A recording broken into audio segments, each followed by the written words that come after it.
Hello दोस्तों, स्वागत है आपका आज के इस नए वीडियो में। दोस्तों आज की इस वीडियो में आपके साथ बात करने वाले हैं जेएसएससी स्ट्रीट लाइट इंस्पेक्टर का जो एग्जामिनेशन होने वाला है उसके रिगार्डिंग इम्पोर्टेंट जो पीवाईक्यू क्वेश्चन है उसके बारे में हम बात करेंगे। तो दोस्तों चलिए बने रहिएगा इस वीडियो में अंत तक, आपको बहुत सारे क्वेश्चन सीखने को मिलेगा और बहुत नए चीज़ सीखने को ही मिलेगा।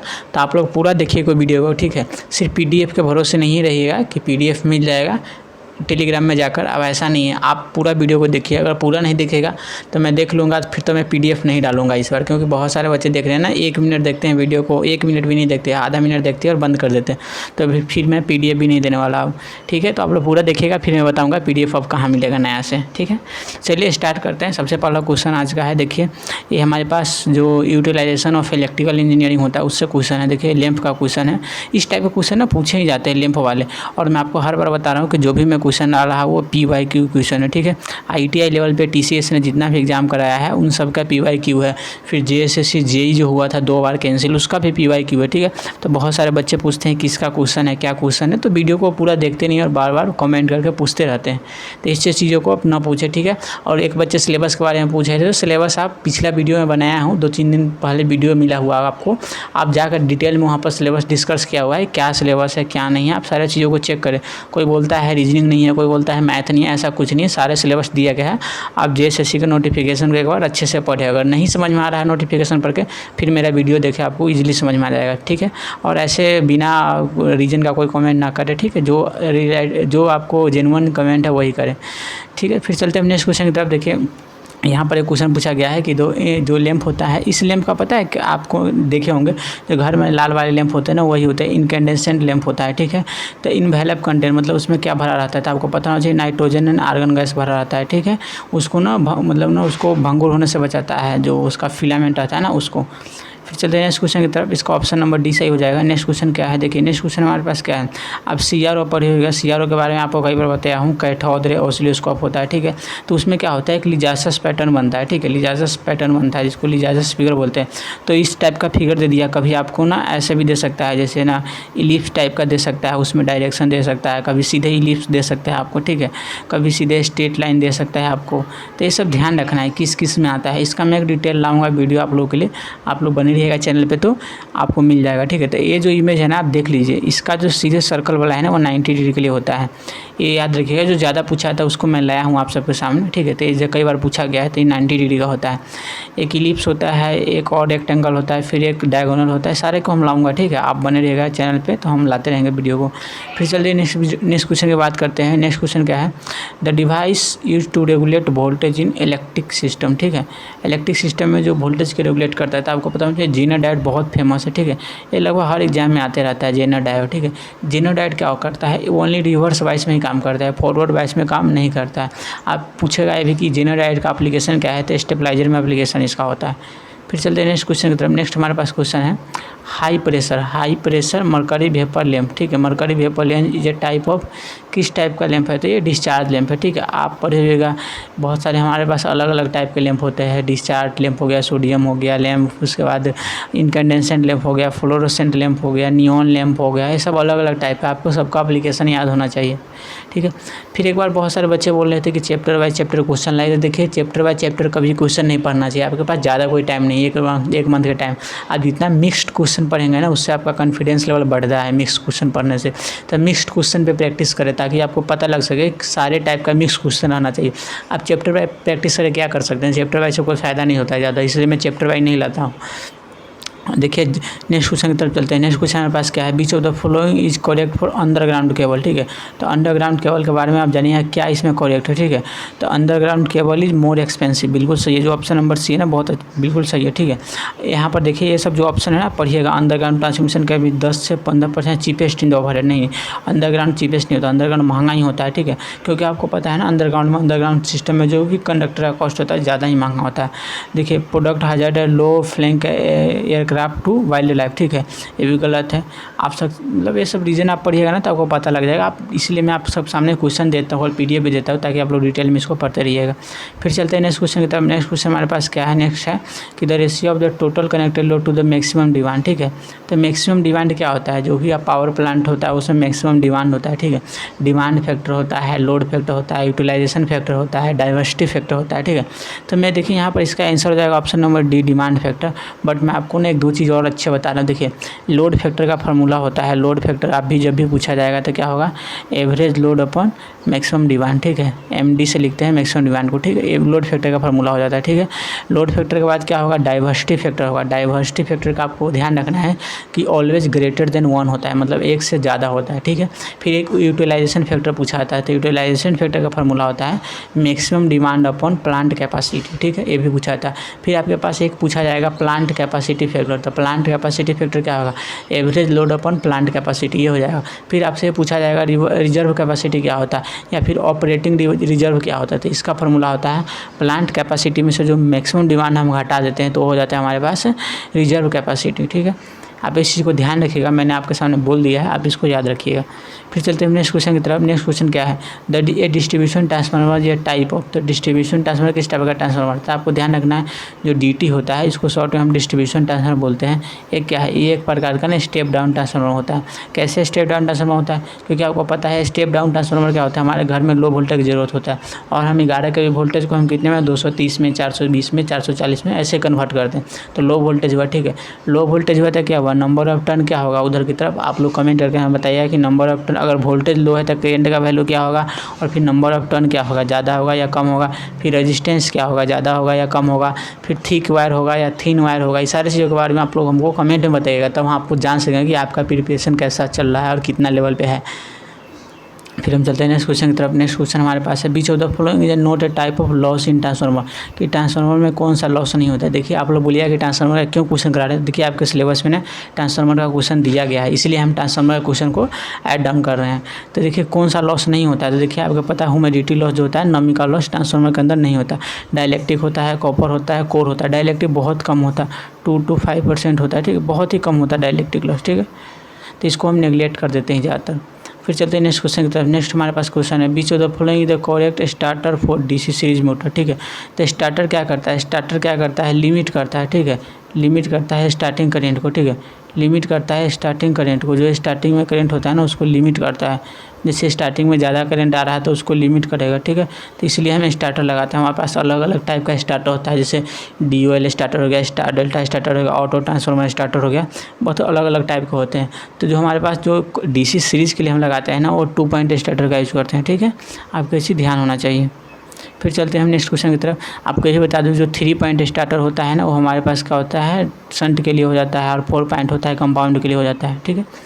फिर चलते हैं नेक्स्ट क्वेश्चन की तरफ। नेक्स्ट क्वेश्चन हमारे पास क्या है, which of the following transformer is called parallel transformer, कि कौन सा पैरेलल ट्रांसफार्मर है। तो आपको पता होना चाहिए जो पोटेंशियल ट्रांसफार्मर होता है जिसको कि हम PT बोलते हैं शॉर्ट में, ठीक है। ये क्या होता है, एक बार के स्टेप डाउन ट्रांसफार्मर होता है, ठीक है। तो ये पैरेलल ट्रांसफार्मर होता है। फिर चलते हैं हम नेक्स्ट क्वेश्चन की तरफ। नेक्स्ट क्वेश्चन क्या है, which of the following is incorrect, incorrect मतलब गलत को पहचान करना है। देखिए इस टाइप का क्वेश्चन सारे ITI लेवल पर एग्जाम पे ही आते हैं, आप लोग के लिए हम हायर लेवल का क्वेश्चन नहीं लाते। तो आप लोग ध्यान रखिएगा कि इस टाइप के क्वेश्चन आते ही हैं पेपर में, ठीक है। तो which of the following is incorrect arrangement of 3 phase circuit. 3 phase circuit में क्या इनकरेक्ट मतलब गलत अरेंजमेंट है, तो स्टार टू जिगजैग कनेक्शन नहीं हो सकता, ठीक है, ये गलत कनेक्शन है, ठीक है। बाकी स्टार स्टार कनेक्शन होता है, डेल्टा डेल्टा होता है, स्टार डेल्टा होता है, लेकिन स्टार जिगजैग नहीं, आप देखे हुएगा, ठीक है। फिर चलते हैं नेक्स्ट क्वेश्चन की तरफ। नेक्स्ट हमारे पास क्वेश्चन है in series RLC circuit. RLC आपको पता है कि हमारे पास एक रेजिस्टेंस हो जाएगा, ठीक है, फिर हमारे पास एक इंडक्टेंस हो जाएगा, फिर हमारे पास कैपेसिटेंस हो जाएगा, ठीक है। Series RLC circuit the current is maximum, तो करेंट मैक्सिमम कब होगा, रेजोनेंस फ्रीक्वेंसी पे होगा, क्योंकि I इक्वल टू क्या होता है, V/Z होता है। तो हमारे पास रेजोनेंट में Z होता है वो मिनिमम होता है, तो I क्या हो जाता है, मैक्सिमम हो जाता है, तो रेजोनेंट फ्रीक्वेंसी इसका करेक्ट आंसर हो जाएगा। फिर चलते हैं नेक्स्ट क्वेश्चन की तरफ। नेक्स्ट हमारे पास क्वेश्चन है which of the following indicate the inductance resistance and capacitance containing AC circuit. तो आपको पता है इंडक्टेंस मतलब ये पूछ दिया L, रेजिस्टेंस हो गया, फिर हमारे पास कैपेसिटेंस थी, क्या बन गया था, एक हमारे पास ना सीरीज सर्किट है, सीरीज RLC सर्किट हो जाता है।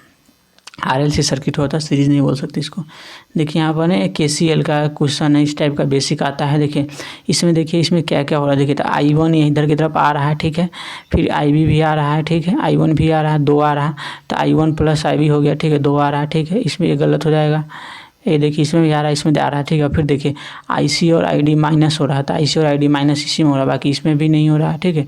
IA plus ID equal to, यहाँ प्लस हो गया है, गलत है, यहाँ गलत है, तो ऑप्शन नंबर डी इसका करेक्ट आंसर है। देखिए इसमें देखना होता है एरो को पहचानना हो। देखिए 2 एरो आ रहा है और 2 एरो जा रहा है, तो जो आ रहा है पॉजिटिव कर दीजिए, जो आ रहा है निगेटिव कर लीजिए, ठीक है, जो जा रहा है निगेटिव।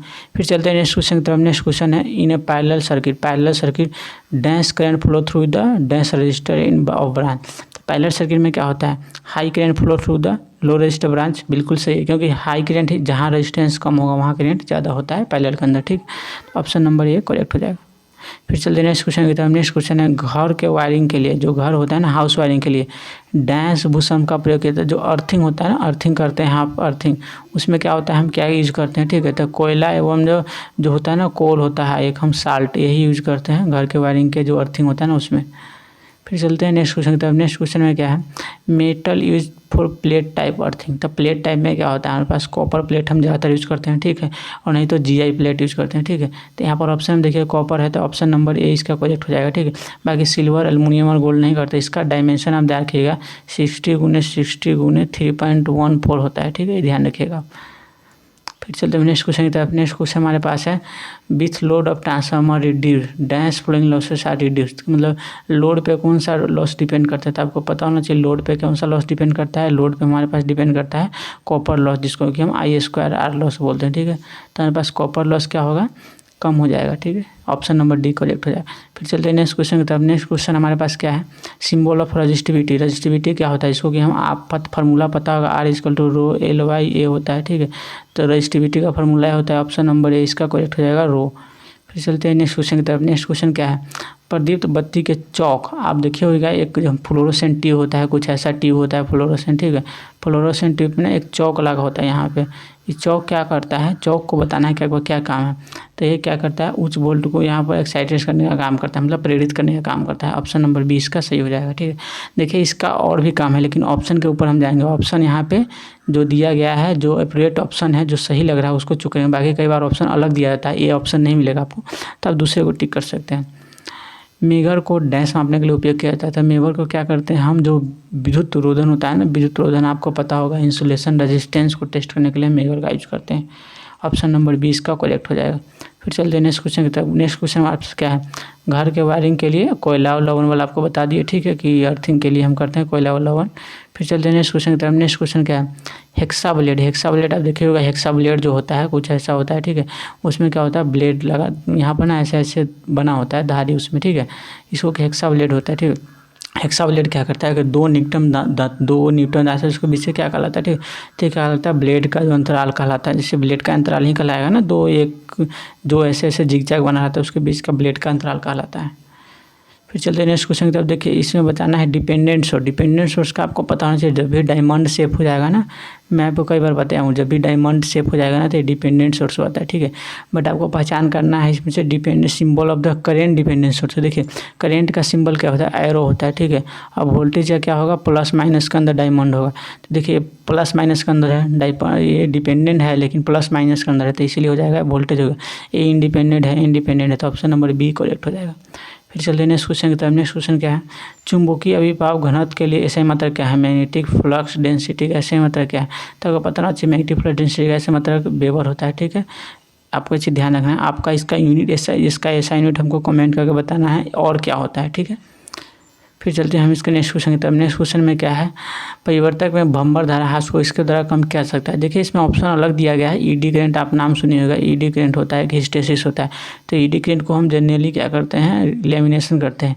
इसमें ऑप्शन दिया गया है पलटे की मोटाई को कम करके, ठीक है, मतलब इसकी जो थिकनेस होता है ना उसको हम थिकनेस को कम करके हम मतलब कर सकते हैं। ये भी बात हो सकता है, क्योंकि उसमें क्या होता है ना कि हम उसको थिकनेस को कम कर देंगे तो इंसुलेशन कॉस्ट कम हो जाएगा, ठीक है, प्रॉपर इंसुलेशन हो जाएगा, जिससे कारण हमारे पास अच्छा उसमें जो ईडी करंट लॉसेस है वो कम हो जाएगा। फिर चलते हैं हम नेक्स्ट क्वेश्चन की तरफ। नेक्स्ट क्वेश्चन हमारे पास देखिए क्या है। नेक्स्ट क्वेश्चन हमारे पास the generated EMF in DC generator. Generated EMF DC generator की क्या होता है, directly proportional to the flux per pole, ठीक है। आपको एक फार्मूला पता होगा, Eg होता है P/Zn/60A, ठीक है। ये फार्मूला होता है, ये चीज़ आपको ध्यान रखना है, इस फार्मूला से ही आया हुआ है। फिर चलते हैं नेक्स्ट क्वेश्चन की तरफ। ड्यूरिंग रिले, ठीक है। During relay coordination the discrimination of the time generation time graduation can be achieve by. देखिए क्या होता है रिले के क्या क्या होता है, कुछ टर्मोलॉजी होता है, ठीक है। आपको रिले के तो पहले पॉइंट याद करना है कि क्या वो सेलेक्टिविटी होता है या फिर उसको क्या रिलायबिलिटी होता है, फिर वो अच्छे से सेंस को क्लियर कर पाता है, मतलब होना कैसा चाहिए, ठीक है। ये पॉइंट आपको याद होना चाहिए। फिर उसके बाद क्या है, देखिए इसमें क्या है, सिलेक्टिंग डिफरेंशिएटी रेशियो, ठीक है। और जब भी वो रिले क्या करेगा, एक सेंसिंग डिवाइस की तरह काम करता है। जैसे सेंस किया चीज़ों को, फॉल्ट आया, डायरेक्ट उसको कमांड करके ट्रिप करा दिया, तो इस सीटी रेशियो को भी कर सकता है, ठीक है। सिलेक्टिंग डिफरेंट प्लग सेटिंग, ठीक है। PSM को भी कर सकता है, प्लग सेटिंग मल्टीप्लायर, आप नाम सुने होगा, ठीक है। PSM को भी कर सकता है। Selecting required time setting multiplier, बिल्कुल। एक TSM होता है हमारे पास, सेट होता है, उसको भी कर सकता है, बिल्कुल। ऑप्शन नंबर D इसका करेक्ट हो जाएगा, ठीक है। रिले के बारे में थोड़ा डिटेल से पढ़िएगा ना तो आपको अच्छे से समझ में आएगा, ठीक है।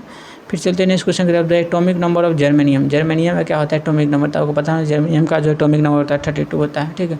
और सिलिकॉन का कितना होता है हमें कमेंट करके जरूर बताए, दोनों सेमीकंडक्टर मटेरियल है, ठीक है, सिलिकॉन और जर्मेनियम, ठीक है। आप हमें कमेंट में बताइए इसको। फिर चलते हैं नेक्स्ट क्वेश्चन की तरफ। 4 स्तंभ वाले 1800 RPM पर, ठीक है। तो आपको पता होना चाहिए NS = 120 F/P एक फार्मूला होता है। इस पर आप क्या करेंगे, इस पर स्पीड निकाल देंगे जो दिया गया है, फ्रीक्वेंसी नहीं दिया गया, फ्रीक्वेंसी निकाल लेंगे तो आराम से 60 हर्ट्ज इसका आंसर आ जाएगा। ऑप्शन नंबर A इसका करेक्ट हो जाएगा, ठीक है। फिर चलते हैं नेक्स्ट क्वेश्चन की तरफ। नेक्स्ट क्वेश्चन हमारे पास है the unit of solid angle, ठीक है। सॉलिड एंगल आप पढ़े होगा, प्लेन एंगल पढ़े होगा, ठीक है। तो सॉलिड एंगल का जो यूनिट होता है वो स्टेडियन होता है, प्लेन एंगल का रेडियन होता है, ठीक। फिर चलते हैं नेक्स्ट क्वेश्चन की तरफ। नेक्स्ट क्वेश्चन हमारे पास है ड्यूरिंग रेजोनेंस में क्या होता है, करेंट बहुत ज़्यादा होता है। आपको बताया मैंने I = V/Z, तो Z मिनिमम होता है और I मैक्सिमम हो जाता है, ठीक है। तो करेंट बहुत ज़्यादा होता है, ऑप्शन नंबर A इसका करेक्ट हो जाएगा। फिर चलते हैं नेक्स्ट क्वेश्चन की तरफ। नेक्स्ट क्वेश्चन है हाफ वेव रेक्टिफायर, ठीक है। HWR हाफ वेव रेक्टिफायर क्या है, can be design by using minimum क्या, PN डायोड। एक P इंजेक्शन ही लगता है ना हाफ वेव रेक्टिफायर में, ठीक है। आपको ध्यान होना चाहिए कि P इंजेक्शन लगता है, ठीक है। इसमें यहाँ पर हम लोड से कनेक्ट कर लेते हैं और यहाँ पर सप्लाई कर देते हैं, ठीक है। फिर चलते हैं नेक्स्ट क्वेश्चन की तरफ। ऑप्शन नंबर इसका हो जाएगा करेक्ट, ऑप्शन नंबर A। फिर चलते हैं नेक्स्ट क्वेश्चन की तरफ। नेक्स्ट क्वेश्चन हमारे पास क्या है, in electric circuit conductance is analog to, conductance किसके बराबर होता है, आपको पता होना चाहिए कंडक्टेंस किसका होता है, परमियंस के बराबर होता है, ठीक है। फिर चलते हैं नेक्स्ट क्वेश्चन की तरफ। नेक्स्ट क्वेश्चन हमारे पास है the value of form factor आपको पता होना चाहिए। फॉर्म फैक्टर का जो वैल्यू होता है साइनोसॉइडल पूछा गया, ठीक है, 1.11 होता है। इसी से हम 11 kV 22 kV डिजाइन करते हैं, ऑप्शन नंबर 20 का करेक्ट हो जाएगा। फिर चलते हैं नेक्स्ट क्वेश्चन की तरफ। नेक्स्ट क्वेश्चन है ये डिस्ट्रीब्यूशन ट्रांसफार्मर इज टाइप हो, डिस्ट्रीब्यूशन ट्रांसफार्मर किस टाइप का ट्रांसफार्मर है, तो स्टेप डाउन ट्रांसफार्मर, आपको ध्यान होना चाहिए। फिर चलते हैं नेक्स्ट क्वेश्चन की तरफ। तो देखिए आज के लिए इतना ही क्वेश्चन था, लगभग 40-45 क्वेश्चन आज भी था, ठीक है। और भी क्वेश्चन है बट मैं आपको बाद में कराऊंगा, थोड़ा सा मेरे पास टाइम का इशू अभी, ठीक है ना। तो इसलिए मैं सोच रहा हूँ थोड़ा देर बाद आप सबके लिए लाऊं क्वेश्चन, ठीक है। तो आप लोग चैनल पे बने रहिएगा और चैनल पे नए हैं तो एक बार सब्सक्राइब कर लीजिएगा, ठीक है। और पूरा वीडियो को देखा कीजिएगा, ठीक है। और PDF के लिए मैं आप बता दूँ कि आप टेलीग्राम में ज्वाइन कर लीजिएगा, वहीं पर मिल जाएगा, ठीक है। बहुत बच्चे मैसेज करते हैं, उनको मैसेज में रिप्लाई करता हूँ व्हाट्सएप पे, कोई दिक्कत नहीं है, ठीक है। आप वहाँ पर कर जाएगा, टेलीग्राम पर नहीं होगा तो आप हमको एक बार मैसेज पर याद दिला दीजिएगा, हम वहाँ पर अपलोड कर लेंगे PDF को, ठीक है। आप लोग ध्यान से वीडियो को देखिएगा ताकि आपको पता लग जाएगा कहाँ पे PDF मिलने वाला है, ठीक है। और जो बच्चे मेरे से मतलब पर्सनली कांटेक्ट में हैं और उनका रेगुलर वीडियो देखते हैं उनको तो मैं PDF दे ही देता हूँ। अगर ग्रुप में ना भी डलाया तो PDF मिल जाता है, ठीक है। तो आप लोग ध्यान रखिएगा और चैनल पे नए हैं तो सब्सक्राइब कर लीजिएगा, ठीक है। सो मिलते हैं अगले वीडियो में, तब तक के लिए अपना ख्याल रखिए। Thank you so much.